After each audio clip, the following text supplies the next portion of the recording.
तो बिहार बोर्ड के हमारे सभी प्यारे भाई बहनों, कैसे हैं आप सब। आई होप कि आप सब बहुत अच्छे होंगे और आप सबकी तैयारी भी बहुत अच्छी से चल रही हो। जैसा कि आप सभी को पता है या नहीं भी पता है तो मैं बता दूं कि आप सभी को बताया था कि अगले 60 दिन में मैं आपका कंप्लीट मैथ्स पूरी करने वाला हूँ, पूरा पढ़ाने वाला हूँ। तो आज डे 1 में यानी पहला दिन आ चुका है।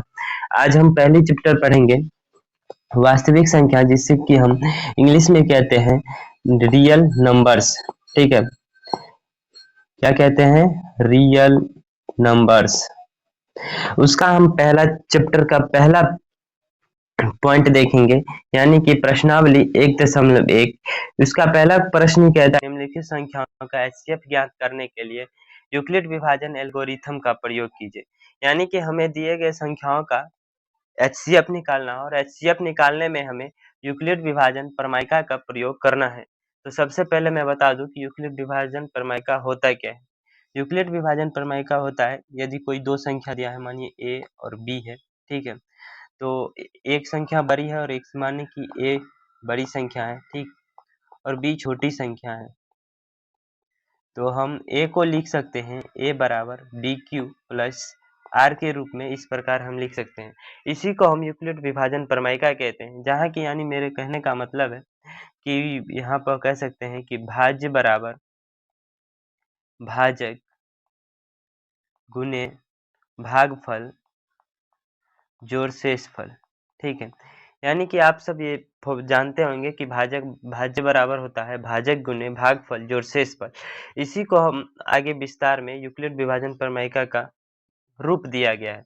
तो चलिए हम इस प्रश्न को हल करते हैं। हमारा पहला प्रश्न है, आप सब देखेंगे, हमारा पहला प्रश्न है कि 135 और 255 का एचसीएफ निकालें। तो हम सबसे पहले 135 और 255 में हम लिखते हैं कि 135 और 225 है, 225। इसमें हम बड़ी संख्या और छोटी संख्या को पहले हम बड़ी संख्या को a मानते हैं, यानी बड़ी बराबर a बराबर हम लिख सकते हैं 225, और छोटी संख्या को हम b मानते हैं, यानी छोटी b बराबर 135। अब हम इसे हमको लिखना है कि a बराबर बी क्यू प्लस आर के रूप में। तो आप सबसे पहले छोटी संख्या यानी 135 से 255 में भाग देंगे। ठीक है, 255 में भाग देंगे, एक बार में लगेगा, यानी कि 135 हो जाएगा। आप इसका घटाव करेंगे तो ये 0 निकल के आएगा। फिर 2 में से 3 नहीं जाएगा तो एक हासिल लेके, यानी 12 में से 3 जाएगा तो 9, फिर एक आएगा, यानी कि 90 बच जाएगा। यानी कि हम इसको लिख सकते हैं कि 225 बराबर 135 गुने 1 प्लस हमें रिमाइंडर यहाँ आर यानी शेषफल जो बच गया उसे प्लस के रूप में लिखेंगे। तो कितना बच गया? 90। ठीक है, अब क्या करेंगे कि अब हम फिर जो यूक्लिड विभाजन प्रमेय का हम फिर से यूज करेंगे। तो फिर से आप जो यूज करेंगे, अब हम इस संख्या को नहीं लेंगे, अब इस संख्या और इस संख्या का प्रयोग करके हम यूक्लिड विभाजन प्रमेय का यूज करेंगे। तो जब हम यूज करेंगे तो इसमें बड़ी संख्या कौन सी है? 135 और 90। तो अब हम इस बार 135 में भाग देंगे, और कितना से भाग देंगे? तो 90 से। जब हम 90 से भाग लगाएंगे तो इसमें भी एक बार में लगेगा, यानी 90। और मेरे पास फिर से जो रिमाइंडर निकल के आएगा वो कितना निकल के आएगा? 45। यानी कि हम अब 135 को 135 बराबर लिख सकते हैं 90 और गुने 1 प्लस 45। ठीक है, अब फिर से हमें ये प्रक्रिया तब तक करना है जब तक कि r बराबर 0 न हो जाए। ठीक है, हमें यह प्रक्रिया कब तक करना है? जब तक करना है तब तक कि r बराबर 0 न हो जाए।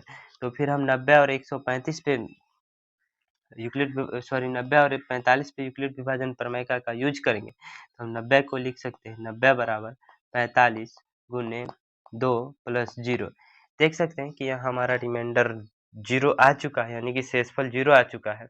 तो हमारा जो वो एचसीएफ होगा वो होगा 45।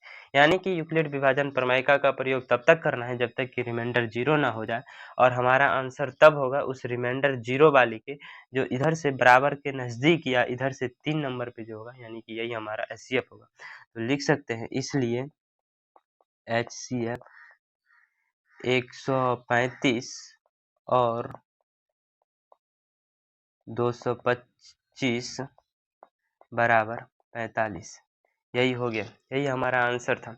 अब अगला प्रश्न है कि 196 और 38 22 जीरो यानी 38,220 का HCF या क्या होगा, या मतलब इसे हम कहते हैं हाईएस्ट कॉमन फैक्टर भी। अब हमारा प्रश्न है 196 और 38,220। सेकंड हमारा प्रश्न है 196 और 38,220। ठीक है, तो यूक्लिड विभाजन प्रमेय का फिर से हम यहाँ पे यूज करेंगे। तो जब यूक्लिड विभाजन प्रमेय का हम यूज करेंगे तो 196 से फिर से हम भाग देंगे कितना, 38,220 में। ठीक है, यहाँ पे देख सकते हैं कि ये 200 का नज़दीक है, और यदि हम 2 बार में लगाएंगे तो 400 के आसपास पूछ जाएगा, जो कि 400 नहीं होता है। तो यानी एक बार में लगाएंगे 196, मेरे पास फिर हासिल बचेगा, यानी 12 में से 6 जाएगा 6, 7 में से 9 जाएगा नहीं जाएगा, यानी 17 में से 9 जाएगा तो 8, और 2 में से 1 जाएगा तो कितना हो जाएगा, 2 में से 1 जाएगा तो 1। ठीक, तो यानी कि हम अब फिर से यहाँ लिखेंगे हल ए बराबर 38 22 कोमा बी बराबर 196 लिखेंगे। ऐसा लिखेंगे या नहीं भी लिख सकते हैं, यूक्लिड, ठीक है, यूक्लिड विभाजन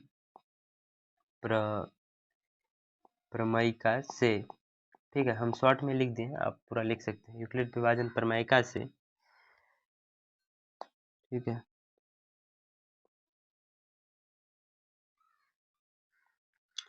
थोड़ा सा ये मिस्टेक हो गया है, 38,220 यूक्लिड विभाजन प्रमेयिका से ए बराबर बी क्यू प्लस आर। तो 3800 नहीं, यहाँ पे तो हमें पूरा भाग अभी लगाया नहीं है, तो लगाएंगे तब हम लिखेंगे। अब अगला आगे हम 382 तक लिए थे, अब हम 2 उतारेंगे यानी 1862 हो जाएगा।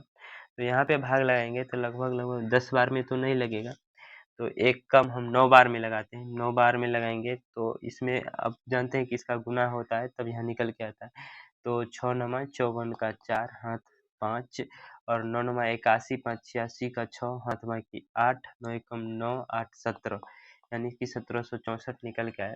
फिर इसका हम डिफरेंस लेंगे, यानी 12 12 में से 4 जाएगा तो 8, 5 में से यानी 15 में से 6 जाएगा 9, 7 में से 7 जाएगा 0 0, यानी 98 शेष आया।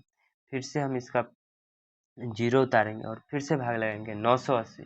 980 यानी 200 के लगभग है, तो यानी 400 बार में, सॉरी 4 बार में यानी लग सकता है। 4 बार नहीं, 5 बार में भी लग सकता है। ठीक है, तो लगाते हैं। तो 9 6 5 30 का 0 हाथ की 3, 9 5 45 3 48 का 8 हाथ की 4, 5 एकम 5 4 9। तो ये तो एक बार में ही लग गया, यानी कि ये सबसे आसान था, एक बार में ही लग गया यानी कट गया।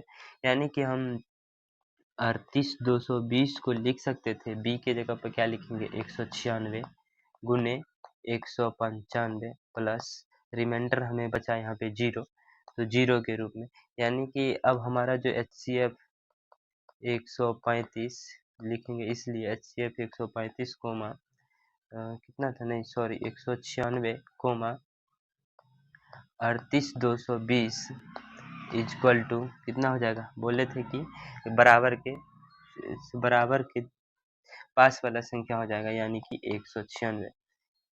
ठीक है, अब अगला हमारा प्रश्न है कि 867 और 255 का HCF निकालना है। ठीक है, 867 और 255, 2 3 867 और 255, हमें 867 और 255 का HCF निकालना है, और वो भी यूक्लिड विभाजन प्रमेयिका का प्रयोग करके। तो हल में लिखेंगे हम पहले ए बराबर 867 कोमा बी बराबर 255। ठीक है, ए बराबर 867 और बी बराबर 255। फिर से लिखेंगे यूक्लिड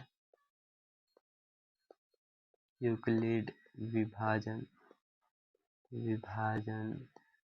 प्रमेयिका से, यूक्लिड विभाजन प्रमेयिका से ए बराबर बी क्यू प्लस आर। फिर से हम 867 यानी छोटी संख्या से बड़ी संख्या में भाग देंगे, 255 से भाग देंगे तो 255 तिया यानी 25 तिया 75 लगभग लगभग 3 बार में लग जाएगा। तो 255 5 तिया 15 का 5 हाथ बाकी 1 5 तिया 15 1 16 का 6 हाथ बाकी फिर से 1 और 2 तिया 6 1 7 765। फिर से हम इसका डिफरेंस लेंगे 2 6 में से 6 जाएगा 0 8 में से 7 जाएगा 1 यानी 102।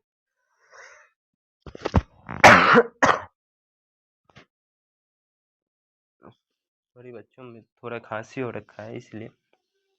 तो यानी कि इसको लिख सकते हैं 800 ए बराबर 867 बराबर 255 गुने 3 प्लस 102 यानी कि 867 को हम इस रूप में लिख सकते हैं, या फिर आप इसको सॉल्व करेंगे तो ये 867 निकल के आएगा।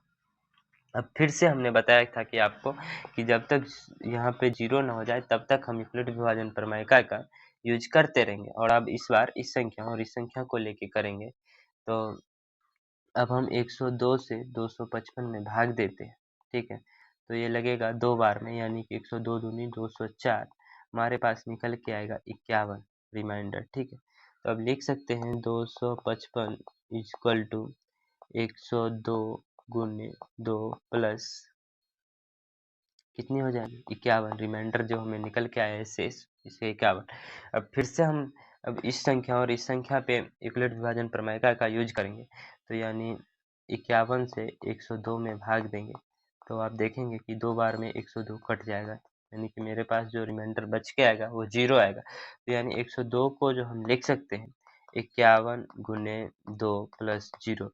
देख सकते हैं कि रिमाइंडर हमारा फिर से 0 हो चुका है, यानी कि जब भी हमारा रिमाइंडर 0 हो जाता है तो बराबर के ठीक बगल वाली संख्या हमारा एचसीएफ होता है। तो यहाँ पे लिख सकते हैं कि एचसीएफ 867 कोमा 255 इक्वल टू 51। प्यारे बच्चों, मैं ऐसा करता हूँ कि आप सभी को अभी तक ये सेशंस बहुत अच्छे लगे होंगे, तो ऐसे ही जुड़ते रहिए। अभी तक यदि आपने सेशन को यानी क्लास को लाइक नहीं किया है तो प्लीज़ आप लाइक कर दीजिए, इससे हमारा मोटिवेशन और दुगुना हो जाता है और हम आपके लिए और ज़्यादा एनर्जी से आपके लिए क्लास लाते हैं, क्लास लाएंगे और लाते रहेंगे। अगला प्रश्न होगा हमारा, कहाँ गया 3 नंबर प्रश्न, 2 नंबर प्रश्न। अगला प्रश्न है कि दर्शाइए कि कोई भी धनात्मक विषम पूर्णांक 6q + 1 या 6q + 3 या 6q + 5 के रूप में होता है।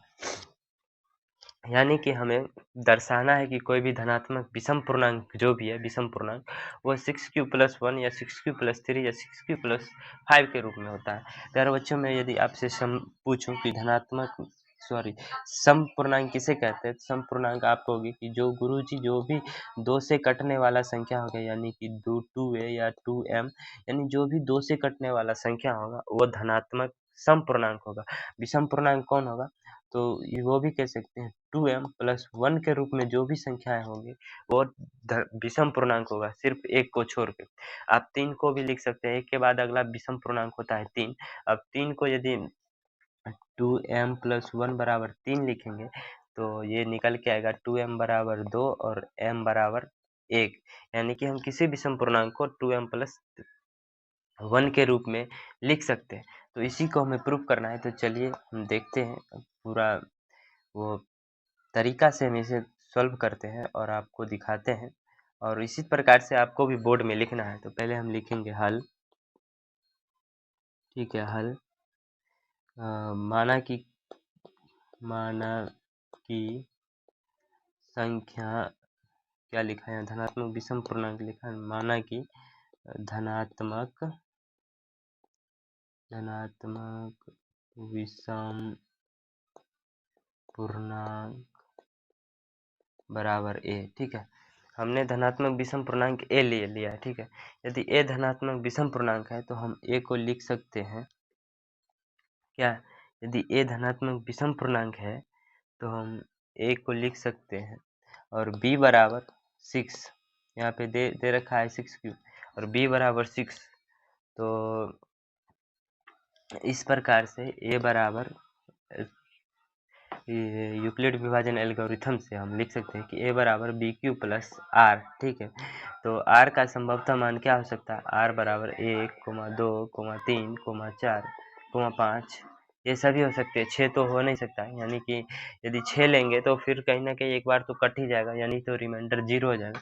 a का r का संभवतः मान कितना होगा? तो 1, 2, 3, 4, 5 हो सकता है। 0 भी हो सकता है, 0 तो होगा ही। 0, 1, 2, 3, 4, 5 होगा। तो हम अब क्या करते हैं, a का मान r बराबर 0 लेके देखते हैं। ठीक है, जब r बराबर 0 लेंगे तो a बराबर हो जाएगा, a बराबर b के जगह पे 6 और q के जगह पे q, 6q हो जाएगा। ठीक है, ये क्या हो जाता है पता नहीं। a r बराबर 0 लेंगे तो a बराबर हो जाएगा 6q।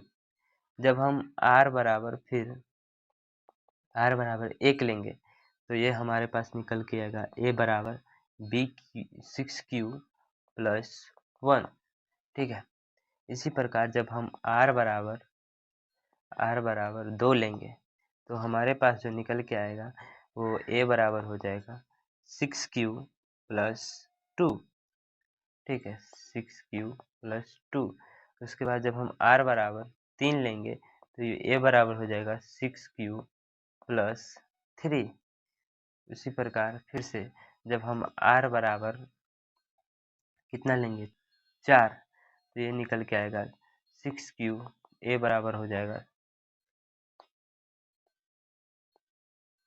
सॉरी क्या हो गया, यहाँ पे होगा 2, यहाँ पे होगा 3, और ये जब हम r बराबर 3, 4 लेंगे तो ये हो जाएगा a बराबर bq प्लस 4, या जब हम r बराबर 5 लेंगे तो ये हो जाएगा a बराबर bq प्लस 5। ये सभी हमारे मान संभवतः हो सकते हैं।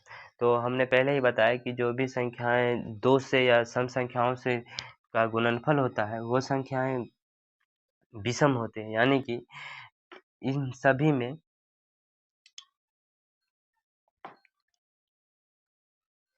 एक सम 6q लिख सकते हैं कि इनमें क्या लिखेंगे, इनमें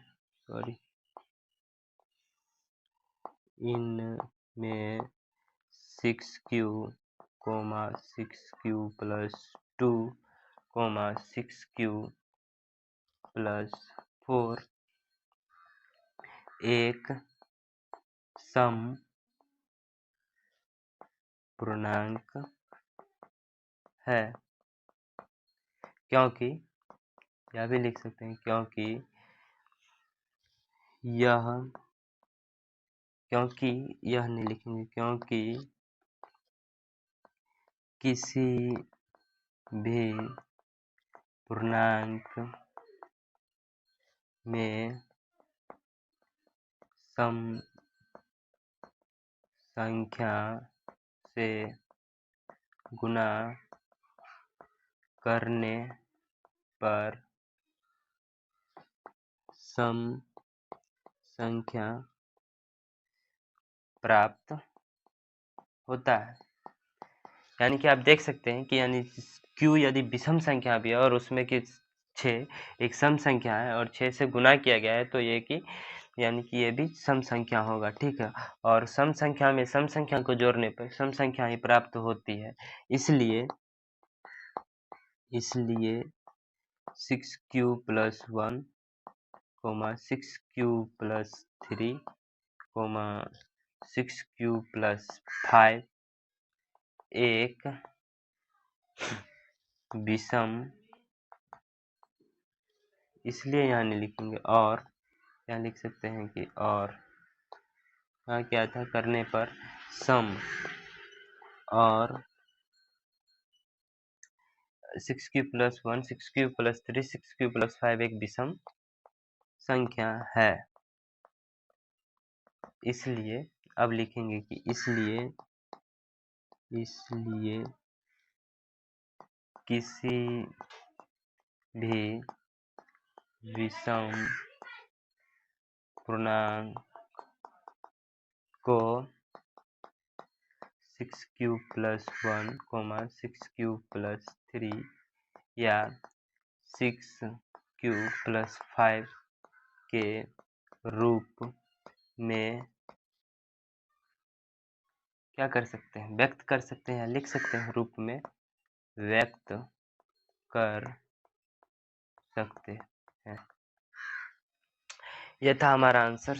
फिर से देखेंगे हम, यानी कि कहता है कि दर्शाइए कि कोई भी धनात्मक विषम पूर्णांक 6q प्लस 1 या 6q प्लस 3 या 6q 5 के रूप का होता है, जहाँ q कोई पूर्णांक है। ठीक है, q कोई ना कोई पूर्णांक है, तो हमने माना कि एक धनात्मक विषम पूर्णांक या सम पूर्णांक, विषम पूर्णांक नहीं यहाँ कह सकते हैं, माना कि एक धनात्मक पूर्णांक a है। ठीक है, और b बराबर 6, तो a बराबर बी क्यू प्लस आर के रूप में, जहां r का मान 0, 1, 2, 3, 4, 5 हो सकता है।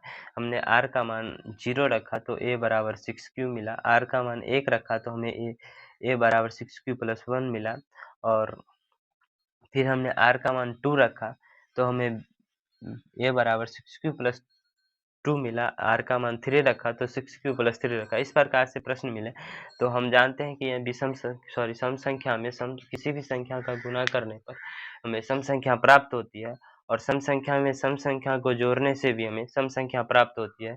तो इस प्रकार 6q प्लस 2, 6q प्लस 4 ये सभी सम संख्याएं हैं, और 6q प्लस 1, 6q प्लस 3 और 6q प्लस 5 एक विषम संख्या है। इसलिए हम किसी भी पूर्णांक को 6q प्लस 1 या 6q प्लस 3 या 6q प्लस 5 के रूप में व्यक्त कर सकते हैं। ठीक है, तो आई होप कि आपको समझ में आया हो। अगला हमारा प्रश्न है कि किसी पैरेड में 616 सदस्यों वाली एक सेना की टुकड़ी को, हमारा प्रश्न है कि किसी पैरेड में 616 सदस्यों वाली एक सेना आर्मी की टुकड़ी को 32 सदस्यों वाली एक आर्मी बैंड के पीछे मार्च करना है। दोनों समूहों को समान संख्या वाले स्तंभों के बीच मार्च करना है। उन स्तंभों की अधिकतम संख्या क्या होगी जिसमें वे मार्च कर सकते हैं। यानी कि यह प्रश्न भी आपको, जब आप इसका HCF निकालेंगे तो आपका आंसर मिल जाएगा। आपको पता है कि यहाँ पे तो हम स्वतंत्र हैं कि किसी भी तरीका से निकाल सकते हैं। ठीक है, दो संख्या जो है, आप एक भाग विधि जानते होंगे कि 32 में 616 से भाग देकर आप इस प्रकार से भी निकाल सकते हैं। ठीक है, या फिर आपके पास एक और तरीका होता है कि यूक्लिड विभाजन प्रमेयिका से भी निकाल सकते हैं। हम लिखेंगे कि हमें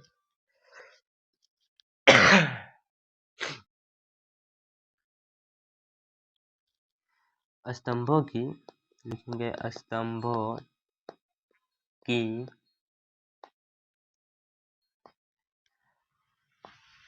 अधिकतम संख्या निकालने के लिए हमें 616 और 32 का HCF निकालना होगा। अब हम क्या करेंगे, 616 और 32 का HCF निकालेंगे। ठीक है, तो हम पहले आपको एक भाग विधि से बताते हैं। तो आप जब 32 से 616 में भाग देंगे तो एक बार में लगेगा 32। ठीक है, और 11 में से 2 जाएगा 9, 5 में से 3 जाएगा 2। फिर से आप लगाने का कोशिश करेंगे तो एक बार में और लगेगा। ठीक है, यहाँ पे 29, 1 मिनट बच्चों, 1 मिनट।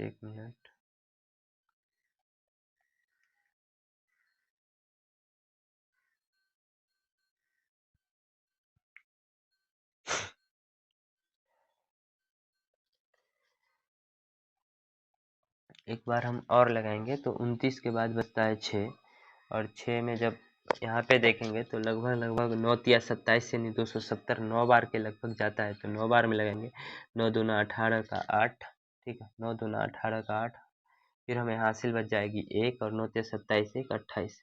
अब फिर से हमें यहाँ पे देखेंगे कितना बच जाता है, 16 में से 8 जाएगा 8, 1 1 0 0 यानी 8, और फिर हम इस 8 से अब 32 में भाग देंगे। इसी प्रकार से आप लोग एचसीएफ निकालते होंगे, तो ये 4 बार में लग गया 32, कट गया, यानी कि हमारा जो एचसीएफ निकल के आया वो आया एचसीएफ बराबर 8।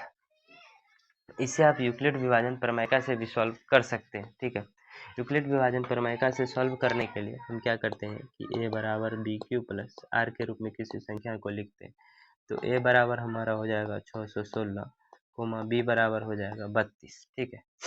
अब 32 हो जाएगा, उसके बाद हम लिख सकते हैं 616 बराबर 32 गुने कितना हो जाएगा, 32 गुने 19 हो जाएगा, 32 गुने 19 प्लस 8, ठीक है। इस प्रकार से आप यहाँ देखेंगे कि 8 हमें रिमाइंडर बचा था यहाँ पे, तो इस प्रकार से लिख सकते हैं। अब फिर हम इन दोनों संख्याओं पर यूक्लिड विभाजन प्रमेय का प्रयोग करेंगे, तो इसको लिख सकते हैं 32 बराबर 8 गुने 4 प्लस 0, यानी कि अभी इस बार हमारा एचसीएफ यही हो जाएगा। यानी यहाँ पे क्या पूछा है कि अधिकतम स्तंभों की अधिकतम संख्या, तो स्तंभों लिखेंगे, स्तंभों की अधिकतम संख्या बराबर HCF ऑफ 32, 616, 32, 616 क्या निकल के आएगा, 32 और 616 का HCF हमें निकल के आया 8, तो यानी कि यही आंसर हो जाएगा। अब अगला प्रश्न है, आई होप कि देख सकते हैं आपको समझ में आ गया होगा। अब अगला प्रश्न की ओर बढ़ते हैं हम। 4 नंबर प्रश्न है, कहता है कि यूक्लिड विभाजन प्रमेयिका के द्वारा, यानी यूक्लिड विभाजन प्रमेयिका का प्रयोग करके दर्शाइए कि किसी भी धनात्मक पूर्णांक का वर्ग किसी पूर्णांक m के लिए 3m या 3m+1 के रूप में व्यक्त किया जा सकता है। यहाँ पे संकेत दिया है कि मान लीजिए x कोई धनात्मक पूर्णांक है, तब यह 3q + 3q + 1 3q + 2 के रूप में लिखा जा सकता है। इनमें से प्रत्येक का वर्ग कीजिए और दर्शाइए कि इन वर्गों को 3m या 3m+1 के रूप में लिखा जा सकता है। यानी कि हमें यूक्लिड विभाजन प्रमेयिका का प्रयोग करना है और दिखाना है कि किसी भी धनात्मक पूर्णांक का वर्ग 3m या 3m+1 के रूप में होता है, ठीक है।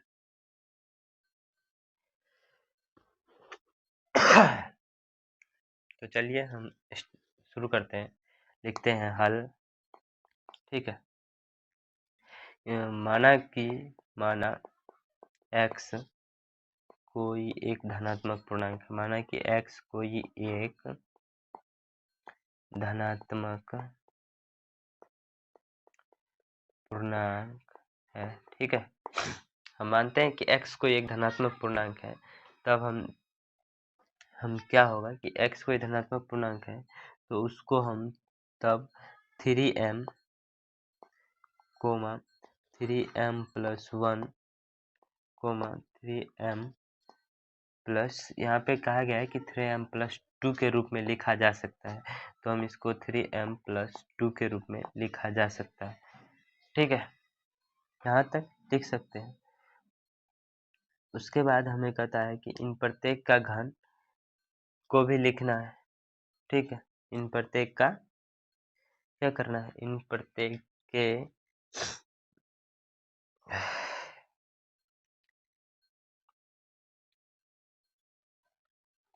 घन को भी लिखना। तो अब हम पहले स्क्वायर करते हैं, ठीक है।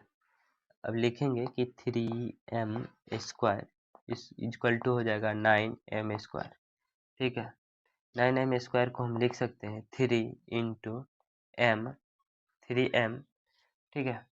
सॉरी, यहाँ पे लिख सकते हैं 9m को बराबर 3 × 3m, ये लिख सकते हैं ना, 3m², ठीक है। तो इसको भी हम लिख सकते हैं बराबर 3m, जहाँ क्या होगा, जहाँ m बराबर हो जाएगा 3, यहाँ पे हम कुछ गलत ले रहे हैं, सॉरी। यहाँ पे हमें m की जगह q लेना था, ठीक है, जहाँ जहाँ हमने m का प्रयोग किया है यहाँ से यहीं तक था। हम 3q लिखेंगे, 3q plus 1, 3q plus 2, 3q square, तो ये हो जाएगा 9q स्क्वायर। इसको हम लिख सकते हैं 3 इंटू 3q स्क्वायर बराबर 3m, जहाँ m बराबर 3q स्क्वायर। ठीक है, अब अगला है 3q प्लस 1, 3q प्लस 1, इसका भी हम स्क्वायर करेंगे। तो आप जानते होंगे a प्लस बी के होल स्क्वायर का रूप में A square plus B square plus 2ab होता है। ठीक है, A square plus B square plus 2ab होता है। ए स्क्वायर यानी कि 9q square plus B square 1 plus 2ab यानी 2 तिया 6 6q होगा, यानी 2 तिया 6 यानी कि 6q होगा। ठीक है, और प्लस में 1 है। अब हम इसको लिख सकते हैं, क्या लिख सकते हैं, 3 कॉमन लेंगे तो इसको लिख सकते हैं 3q square, sorry 9q square plus 6q, उसके बाद प्लस क्या लिखेंगे प्लस 1। ठीक है, अब हम 3 यहाँ से कॉमन लेंगे तो अब यहाँ लिख सकते हैं कि 3q प्लस 2q। ठीक है, 3q प्लस, थोड़ा साफ साफ लिखने का, इसको लिख सकते हैं 9q square plus 6q plus 1। ठीक है, अब इसको हम लिख सकते हैं 3 इंटू 3q स्क्वायर प्लस 2, 3 का 2 से गुना होगा तो 6q प्लस 1। ठीक है, अब हम इसको भी इसको हम लिख सकते हैं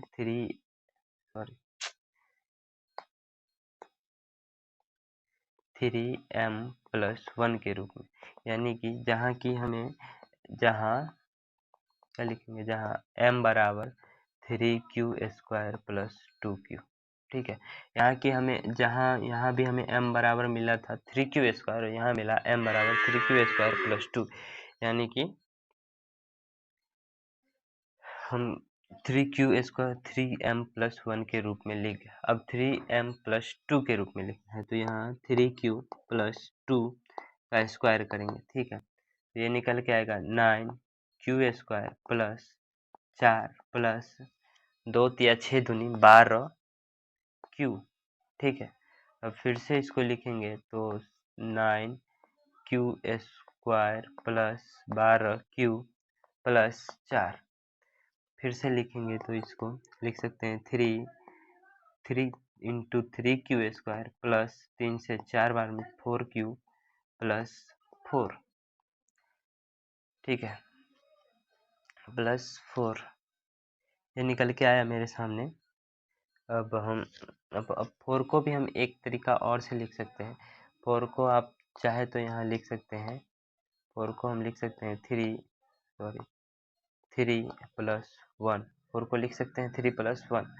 तो अब अगले स्टेप में क्या करेंगे, 3 into 3q square plus 4q plus 1, 3 के बदला 3 से यहाँ गुना होगा 1 प्लस 1, फिर से यहाँ प्लस 1 लिख दिया, तो यानी कि हम इसे भी 3m प्लस 1 के रूप में लिख सकते हैं, जहाँ m बराबर 3q square plus 4q plus 1 होगा। ठीक है, तो देख सकते हैं कि इस प्रकार हमने प्रूफ कर दिया कि किसी भी संख्या के वर्ग को हम 3m plus 1, 3q plus 1, 3q plus 2 या 3q प्लस 1 के रूप में लिख सकते हैं। ठीक है, तो यह हमारा चौथा प्रश्न था। अब हम अगला 5वें प्रश्न की ओर बढ़ते हैं। कहता है कि यूक्लिड विभाजन प्रमेय का प्रयोग करके दर्शाइए कि किसी धनात्मक पूर्णांक का घन 9m या 9m प्लस 1 या 9m प्लस 8 के रूप में लिखा जा सकता है, या लिख और का रूप का होता है। तो फिर से हम उसी प्रक्रिया को अपनाएंगे, लिखेंगे हल। ठीक है, हल लिखेंगे। फिर से हम मानते हैं कि यहाँ x कोई एक संख्या है, या फिर a भी मान सकते हैं। यहाँ पे हमें नहीं कहा गया है कि x मानिए या a मानिए, तो हम मानते हैं कि माना कि a एक धनात्मक पूर्णांक है, ठीक है, तब यह जब एक धनात्मक पूर्णांक है तो इसे हम 3m, 3m plus 1, 3m plus 2 के रूप में लिख सकते हैं, ठीक है, के रूप में होगा,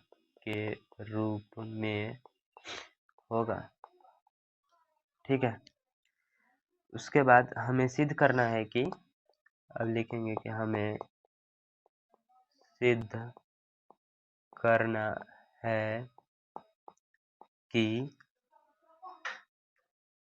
सिद्ध करना है कि प्रत्येक का घन इन प्रत्येक का घन 9q या 9m, ठीक है, 9q ही लिखते हैं, 9q, 9q प्लस, ये चैप्टर थोड़ा डिफिकल्ट है, उसके बाद आपको सभी चैप्टर्स बहुत आसान है, ठीक है। 9q प्लस 1, 9q प्लस 8 के रूप में लिखा जा सकता है, के रूप में लिखा जा सकता है, ठीक है, हमें सिद्ध करना है, तो अब हम करते हैं, ठीक है।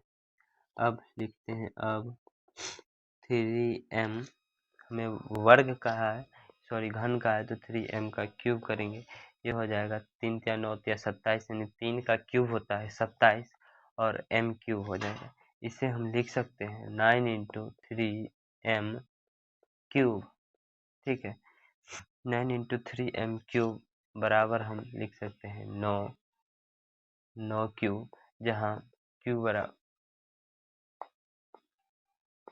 सही से मैं समझाने की कोशिश कर रहा हूँ, जिसे हम लिख सकते हैं क्या, 9 क्या है, 9 × 3m क्यूब, ठीक है। अब इसको हम लिख सकते हैं 9 क्यूब ही लिख सकते हैं, 9 क्यूब, जहाँ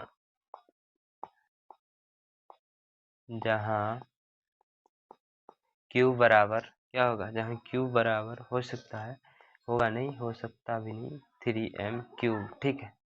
अब अगला है 3m प्लस 1, क्या है हमारे सामने, अगला है 3m प्लस 1, 3m प्लस 1। अब इसका हम क्यूब करेंगे, तो आपको पता होगा a प्लस बी का होल क्यूब क्या होता है, a cube plus B cube, ठीक है, a cube plus B cube plus 3ab square plus 3ba square, यही होता है ना, ठीक है।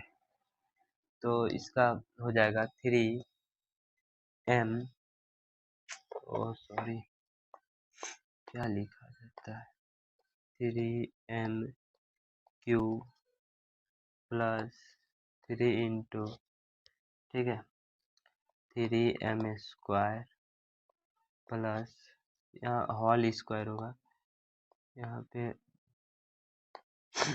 3m स्क्वायर, ठीक है। उसके बाद इंटू 1 प्लस, ये इंटू का चिन्ह है, गोला, ठीक है, प्लस उसके बाद 3 × 3m इंटू 1 का स्क्वायर बोले या 1, बात तो सेम है, प्लस 1।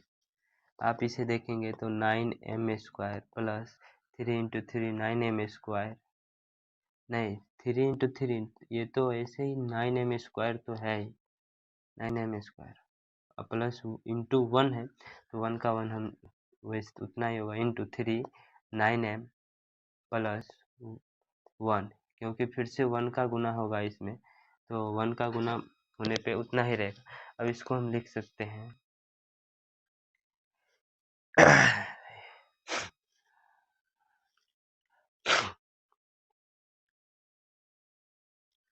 यहाँ पे क्यूब होना है, क्यूब, ठीक है। यहाँ पे क्यूब होगा तो कहाँ गया भाई, 3m क्यूब, तो यहाँ हो जाएगा 27m क्यूब, ठीक है। अब ये हो जाएगा 27m क्यूब प्लस 27, ये 3 है ना, तो 27m square plus 9m plus 1, ठीक है। अब आगे लिखेंगे, हम सभी में से जहाँ से 9 कॉमन लेंगे तो 9, 3m square plus 3m cube, 3m square plus m होगा, m प्लस 1, ठीक है, प्लस 1, ये निकल के आएगा।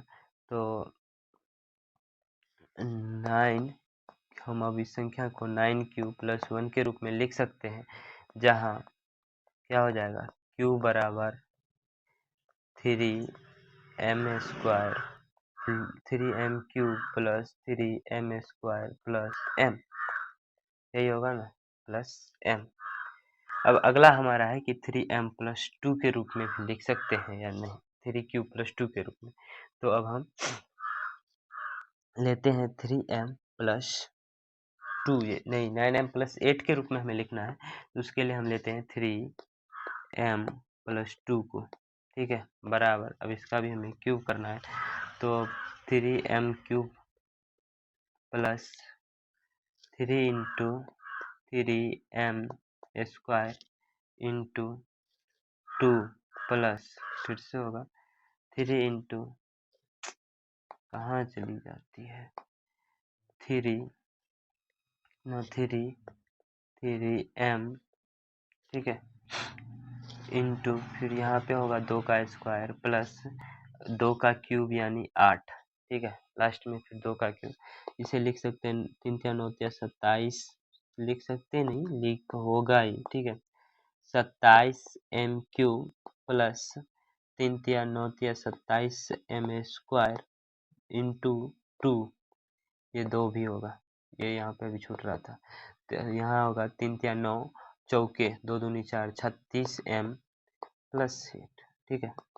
अब इसे लिख सकते हैं 27m क्यूब प्लस 27 दूना 54 m स्क्वायर, ठीक है, प्लस 36m प्लस 8, ठीक है।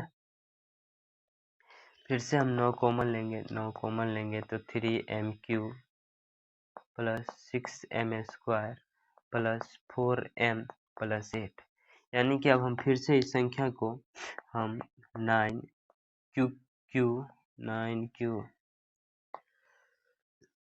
इसको लिख सकते हैं हम 9q के रूप में, ठीक है, 9q के रूप में लिख सकते हैं, 9q प्लस 8 के रूप में, ठीक है, जहाँ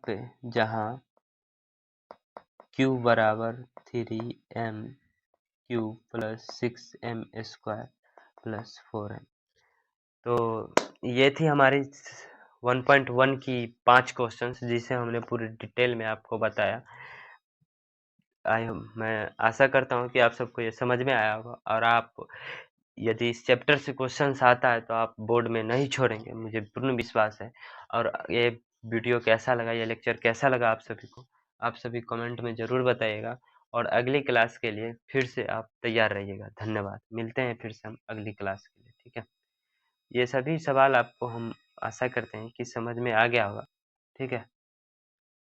यदि बच्चों के कमेंट्स आते हैं कि इसका पीडीएफ भी चाहिए, तो मैं आप सभी को इसका पीडीएफ का लिंक डिस्क्रिप्शन में दे देंगे, आप वहां से डाउनलोड कर सकते हैं। धन्यवाद।